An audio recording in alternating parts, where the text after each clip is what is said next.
السلام علیکم ورحمۃ اللہ وبرکاتہ۔ آج ہم پڑھیں گے سورہ آل عمران کی آیت نمبر 81 سے 84 تک انشاءاللہ۔ اعوذ باللہ من الشیطان الرجیم، بسم اللہ الرحمن الرحیم۔ وَإِذْ أَخَذَ اللَّهُ مِيثَاقَ النَّبِيِّينَ لَمَا آتَيْتُكُم مِّن كِتَابٍ وَحِكْمَةٍ، اور جب اللہ تعالیٰ نے عہد لیا، میثاق کہتے ہیں کہ جو آپس میں عہد و پیمان کیا جائے، ایک دوسرے کے ساتھ تاکیدی طور پر کوئی وعدہ کیا جائے۔ آخذہ کا معنی پکڑنا یا لینا، نبیین یہ نبیون کی جمع ہے، یعنی تمام نبیوں سے۔ اور جب اللہ تعالیٰ نے عہد لیا تمام نبیوں سے، لما آتیتکم من کتاب و حکمہ، کہ ضرور جب میں تمہیں کتاب اور حکمت سے نواز دوں، کتاب اور حکمت عطا کر دوں۔ ثم جاءکم رسول مصدق لما معکم، پھر تمہارے پاس رسول آئے صلی اللہ علیہ وسلم، مصدقن تصدیق کرنے والا اس چیز کی جو تمہارے پاس ہے۔ لَتُؤْمِنُنَّ بِهِ وَلَتَنْصُرُنَّهُ، تو ضرور تم اس پر ایمان لے آنا۔ وَلَتَنْصُرُنَّهُ، اور ضرور یعنی ہر صورت میں تم اس کی مدد کرنا، یعنی تمہارے اوپر مدد کرنا لازم ہوگا۔ قَالَ أَأَقْرَرْتُمْ، اللہ تعالیٰ نے فرمایا أَأَقْرَرْتُمْ، پہلا یہ استفہام کا ہے اور دوسرا حمزہ یہ اقرار کا اپنا ہے۔ فرمایا کہ کیا تم نے اقرار کر لیا، یہ جمع مذکر حاضر کا صیغہ ہے۔ وَأَخَذْتُمْ عَلَى ذَلِكُمْ إِصْرِي، اور تم نے پکڑ لیا اس پر، اسری میرے پکے وعدے کو۔ اسر کا معنی اصل میں ہوتا ہے کسی کا باندھ دینا، مجبور کر دینا، کسی چیز کے اوپر بند کر دینا، یعنی یہ ایک ایسا عہد تھا جس میں انبیاء علیہم السلام میں سے کسی کی بھی اپنی مرضی اس کے خلاف نہیں ہو سکتی تھی، یعنی انبیاء علیہم السلام نے تو اللہ تعالیٰ کی نافرمانی کرنی ہی نہیں ہوتی۔ مطلب یہ ہے کہ کسی بھی نبی کو یہ اختیار نہیں تھا کہ وہ اس بات کو مانے یا نہ مانے، بلکہ حکم تھا کہ سب نے اس بات کو لازماً ماننا ہے۔ قالوا اقررنا، تمام انبیاء علیہم السلام نے فرمایا کہ ہم نے اقرار کر لیا۔ قال فاشهدوا وانا معكم من الشاہدین، اللہ تعالیٰ نے فرمایا فاشهدوا، پس تم سب گواہ رہو اور میں بھی تمہارے ساتھ اس پر گواہی دینے والوں میں سے ہوں۔ یعنی جس طرح اللہ کی ذات ساری دنیا سے بڑی ہے، اس طرح اللہ تعالیٰ کی گواہی بھی ساری گواہیوں سے بڑی ہے۔ ہم چونکہ اس صورت میں یہ بات بار بار یاد کرتے آ رہے ہیں، بار بار اس بات کا ذکر کیا گیا ہے کہ اس صورت کا بیشتر حصہ نجد کے وفد کے سوال و جواب کے بارے میں نازل ہوا ہے، ان کے بارے میں۔ پھر اس کے بعد اللہ تعالیٰ نے ان کی کچھ جو کمزوریاں تھیں یہود و نصارہ کی، اور پھر یہ ساری چیزیں اللہ نے مختصراً ذکر فرمائی۔ یہاں یہ بات ذکر کی گئی ہے کہ نبی صلی اللہ علیہ وسلم کی ذات گرامی ایک ایسی ذات ہے کہ اللہ تعالیٰ نے تمام انبیاء پر ان کی اطاعت فرض قرار دی۔ اگر یہ بات کہی جائے کہ نبی علیہ الصلاۃ والسلام محمد رسول اللہ ہمارے آقا صلی اللہ علیہ وسلم کی شان میں اترنے والی تمام آیات میں سے یہ آیت سب سے بڑی ہے، تو یہ بات درست ہوگی، غلط نہیں ہوگی۔ کہ دیکھیں کہ باقی تمام آیات میں، قرآن مجید میں اللہ تعالیٰ نے مجھ سے اور آپ سب سے آپ کی اطاعت اور فرما برداری کا عہد لیا، لیکن اس آیت میں اللہ تعالیٰ نے انبیاء علیہم السلام سے عہد لیا، اور انبیاء بھی ایک دو نہیں، کل جتنے بھی تھے، لاکھ تھے، سوا لاکھ تھے، جتنے بھی تھے۔ پھر یہ ہے کہ ہر نبی نے اس بات کا اقرار کیا ہے، اور پھر نبی علیہ الصلاۃ والسلام نے ہمیں جو تعلیمات دی ہیں، احادیث ہیں آپ کی، ان سے یہ بات ثابت ہوتی ہے کہ ہر نبی اپنی امت کو آخر الزمان نبی علیہ الصلاۃ والسلام کی بشارت دیتا رہا، اور ہر نبی نے اس بات کا انتظار کیا کہ اگر آپ صلی اللہ علیہ وسلم اس کی زندگی میں آ جاتے ہیں تو وہ آپ کی اطاعت کرے گا، اور نبیوں کی وفات کے بعد ان کی امت پہ یہ لازم ہوگا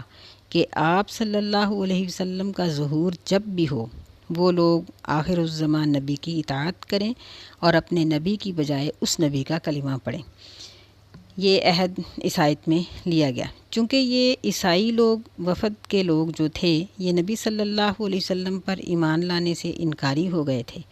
اس لیے اللہ تعالیٰ نے فرمایا کہ اس اقرار کے بغیر تو نبی بھی نبی نہیں ہو سکتے۔ فرمایا فَمَن تَوَلَّى بَعْدَ ذَلِكَ فَأُولَئِكَ هُمُ الْفَاسِقُونَ، پس جو شخص تولا پھر جائے گا بعد ذالک اس عہد کے بعد، پس یہی لوگ ہیں فاسق۔ یعنی اگر کوئی بھی نبی اس حکم کی نافرمانی کرتا تو وہ نبی نہ رہتا بلکہ فاسق ہو جاتا۔ تو مطلب یہ ہے کہ کسی بھی نبی نے اس بات کی نافرمانی کی ہی نہیں۔ اللہ تعالیٰ نے اس آیت پر عمل اس وقت کروایا جب نبی علیہ الصلاۃ والسلام معراج کے لیے لے جائے گئے اور آپ پہلے بیت المقدس میں پہنچے۔ وہاں تمام نبیوں کو آپ نے 2 رکعت نماز پڑھائی، اور تمام نبیوں نے آپ کی اقتداء میں آپ کو اپنا امام اور پیشوا مانتے ہوئے آپ کے پیچھے نماز پڑھی۔ یہ معراج کے بارے میں یہ حدیث کی بڑی بڑی تمام کتابوں میں موجود ہے۔ بخاری مسلم میں بھی یہ احادیث موجود ہیں کہ نبی علیہ الصلاۃ والسلام نے بیت المقدس میں 2 رکعت نماز پڑھائی، اور تمام انبیاء علیہ السلام کی روحوں نے آپ کے پیچھے یہ نماز پڑھی ہے۔ تو اس طرح سے یہ عہد پورا ہوا، اور پھر ظاہری طور پر اس عہد کو پورا کرنے کے لیے اللہ تعالیٰ نے یہ اہتمام فرمایا کہ سیدنا عیسیٰ علیہ السلام کو زندہ اٹھایا گیا، اور جب یہ قیامت کے قریب ان کا نزول ہوگا، یہ زمین پر تشریف لائیں گے، تو اس وقت یہ نبی علیہ الصلاۃ والسلام کا کلمہ پڑھیں گے۔ اپنا کلمہ، اپنی شریعت، اپنی کتاب کا پرچار نہیں کریں گے، بلکہ نبی علیہ السلام کے امتی بن کے آئیں گے، قرآن مجید پڑھیں گے، اپنے پیروکاروں کو قرآن پڑھائیں گے، اور سب کو لا الہ الا اللہ محمد رسول اللہ پڑھائیں گے صلی اللہ علیہ وسلم، یعنی عیسیٰ رسول اللہ نہیں پڑھائیں گے۔ تو فرمایا کہ اگر کوئی شخص، کوئی نبی اس عہد سے پھر جائے تو فاسق ہو جائے۔ اب سوچنے کی بات ہے کہ اگر انبیاء علیہ السلام کا نبی علیہ السلام کی اطاعت کے بغیر چارہ نہیں، تو میرا اور آپ کا کیسے ہو سکتا ہے؟ ہم لوگ کیسے آپ کی نافرمانی کر کے جنت میں جا سکتے ہیں؟ نہیں، بالکل نہیں۔ اللہ کی جنت انہی لوگوں کے لیے ہے جو اللہ کی اور اس کے رسول صلی اللہ علیہ وسلم کی اطاعت کرتے ہیں۔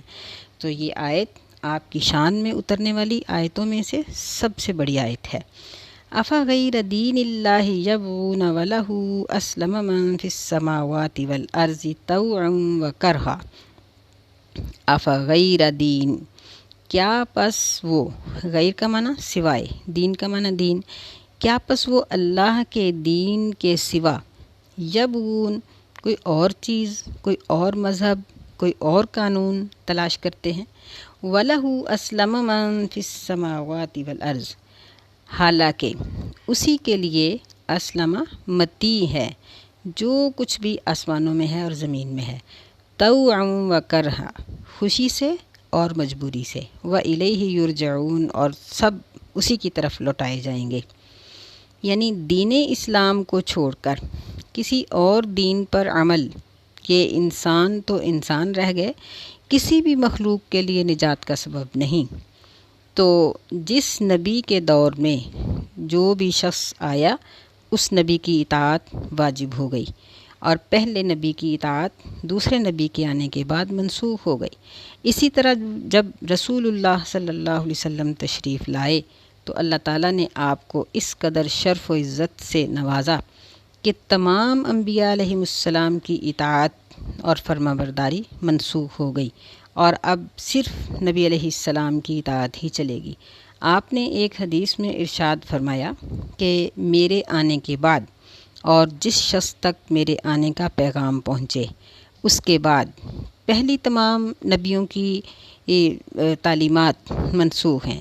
اب اس شخص کے مسلمان ہونے کے لیے ضروری ہے کہ وہ مجھ پر ایمان لائے، اور پہلے نبیوں پر اس کا ایمان لانا کافی نہیں ہوگا۔ نبی علیہ الصلاۃ والسلام کی ایک حدیث ہے، یہ پہلے بھی میں نے مفہوم ہی بیان کیا ہے اب بھی، کہ ایک مرتبہ جب سیدنا عمر رضی اللہ تعالیٰ عنہ کو تورات کا ایک ورق ملا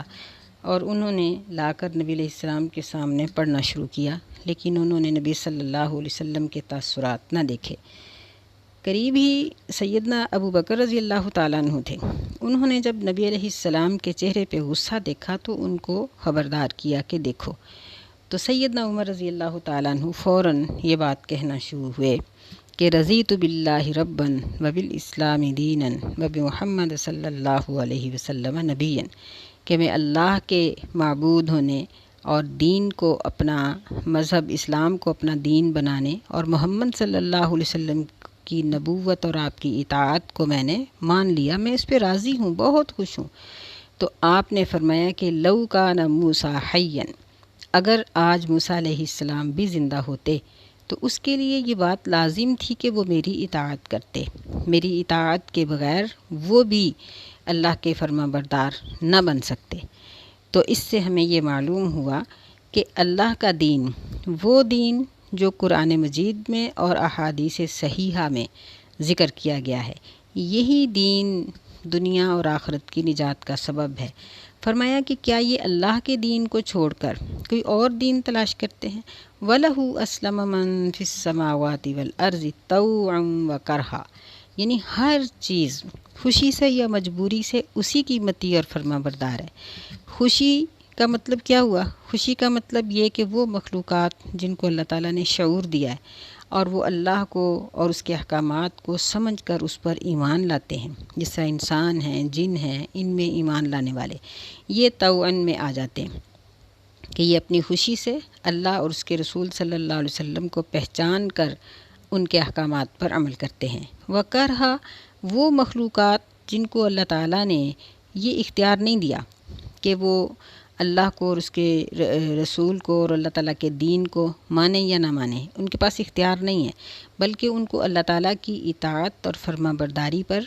روک دیا گیا ہے، جس طرح یہ حجر و شجر، یہ جانور، یعنی جن و انس کے علاوہ باقی تمام مخلوقات،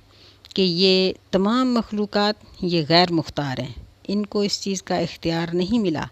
کہ وہ اللہ کی اطاعت کریں یا نہ کریں، بلکہ انہوں نے اللہ کی اطاعت کرنی ہی کرنی ہے۔ تو یہ یعنی یہ سب اللہ ہی کے سامنے مجبور ہیں اور اللہ ہی کی طرف لوٹائے جائیں گے۔ پھر اللہ تعالیٰ نے آگے اللہ پر اور اس کے رسول پر ایمان لانے کے عہد کو یاد کراتے ہوئے فرمایا، قل، اے میرے نبی صلی اللہ علیہ وسلم ان کو کہہ دو، آمنا باللہ وما انزل علینا وما انزل علی ابراہیم و اسماعیل و اسحاق و یعقوب، ان کو کہہ دیجئے کہ ہم اللہ پر ایمان لائے اور ہر اس کتاب پر جو وما انزل علینا، اور اس کتاب پر جو ہم پر اتاری گئی، یعنی قرآن مجید پر، اور ہر اس کتاب پر جو پہلے نبیوں پر اتاری گئی، یعنی جس طرح کہ وما انزل علی ابراہیم، جو کچھ بھی نازل کیا گیا ابراہیم علیہ السلام پر اور اسماعیل علیہ السلام پر اور اسحاق علیہ السلام پر اور یعقوب علیہ السلام پر، والاسباط، اور ان کی اولادوں میں سے جتنے بھی نبی آئے ان پہ جو کچھ بھی اللہ نے نازل کیا ہم اس پر ایمان لائے، وما اوتی موسیٰ و عیسیٰ، اور جو کچھ بھی جو احکامات بھی موسیٰ علیہ السلام کو دیے گئے اور عیسیٰ علیہ السلام کو دیے گئے، والنبیون من ربہم، اور تمام نبیوں کو جو اپنے رب کی طرف سے احکامات ملے، یعنی ہم سب پر ایمان رکھتے ہیں، یقین کرتے ہیں کہ یہ سب سچا ہے، معاملہ سارا سلسلہ ہی سچائی پر قائم ہے، لا نفرق بین احد منہم ونحن لہ مسلمون، ہم نہیں فرق کرتے ان میں سے کسی ایک کے درمیان بھی، اور ہم اسی کے لیے فرما بردار ہیں۔ یعنی اس آیت کو سمجھنے کے لیے ہمیں تھوڑا سا یعنی اپنی کسی چیز کی مثال دے کر سمجھنا ہوگا کہ جس طرح ہم ایک ادارے میں یا ایک اسکول میں پڑھتے ہیں یا ہمارا بچہ پڑھتا ہے، تو اگرچہ وہ اپنی کلاس میں بیٹھتا ہے، اپنا سلیبس پڑھتا ہے، لیکن وہ تمام کلاسوں کے تمام سلیبس اور تمام ٹیچرز کا احترام کرتا ہے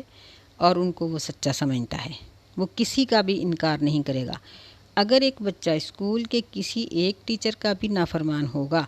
تو وہ نافرمان شمار کیا جائے گا اور نکال دیا جائے گا، لیکن اطاعت کس کی کرے گا؟ تعلیم کس سے حاصل کرے گا؟ اپنے اسکول ٹیچر سے۔ تو اللہ تعالیٰ نے انبیاء علیہم السلام کا یہ جو وسیع و عریض سلسلہ بنایا، اس میں ہم تمام نبیوں کی نبوت اور ان پر اترنے والے احکامات پر ایمان رکھتے ہیں، یقین کرتے ہیں کہ سب نبی سچے تھے اور ان پر اترنے والے احکامات درست تھے، لیکن اطاعت ہم رسول اللہ صلی اللہ علیہ وسلم کی کریں گے، کیونکہ ہم ان کی کلاس کے اسٹوڈنٹ ہیں، ہم ان کے متبع ہیں، ان کے ہم امتی ہیں، اور ان کی فرما برداری اور اطاعت کرنے کا ہمیں حکم ملا ہے۔ اللہ ہمیں توفیق خیر عطا فرمائے، اور یہ ایک بلند مقام جو نبی علیہ السلام کے ہر امتی کو حاصل ہے، اللہ ہمیں وہ عطا فرمائے اور ہمیں قیامت کے دن آپ کے امتیوں میں سے اٹھائے۔ آمین یا رب العالمین۔ السلام علیکم ورحمۃ اللہ وبرکاتہ۔